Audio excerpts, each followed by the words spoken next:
তোমরা দেখেছো সকাল থেকে কোনো আপডেট আমি দিতে পারিনি, তো বুঝতেই পারছো কালকে আমরা বেরোচ্ছি।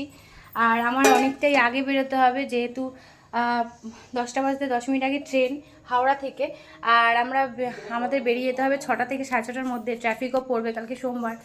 তো সেই কারণে আর কিছু মানে কোনো আপডেটই দিতে পারছি না, যেহেতু অনেকটাই ব্যস্ত। বারবার করে ব্যাগটা খুলে বারবার করে দেখছি, এতটা দূরের পথ অনেক কিছুই নেওয়া হয়েছে, তার মধ্যে হাঁড়ি কড়াইও রয়েছে, তার মধ্যে ইন্ডাকশান রয়েছে, এটা তো একটা আছেই, আরেকটা ইন্ডাকশানও নিয়েছি।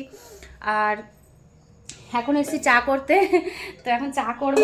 আর তোমাদের কি বলে ওটাকে, ওই ছেলেকে দেখিয়ে দিচ্ছি, তখন তোমাদের অর্কসোনাকে দেখাতে পারিনি। কালকে আমরা যখন যাব তোমাদের নিশ্চয়ই আপডেট দেবো, সারাদিনে জানি না আপডেট দিতে পারবো কি না। তো এই দেখো তোমাদের সোনা বাবা এখানে শুয়ে রয়েছে, ঘেমে গেছে দেখেছো। এদিকে বলছে ঠান্ডা পড়েছে, এদিকে ঘেমে গেছে, দেখছো ফ্যান বন্ধ। এ দেখো ঠান্ডা পড়েছে, এদিকে ফ্যান বন্ধ, আর এদিকে দেখো ঘেমে গেছে। এই দুষ্টু, কোথায় যাবি?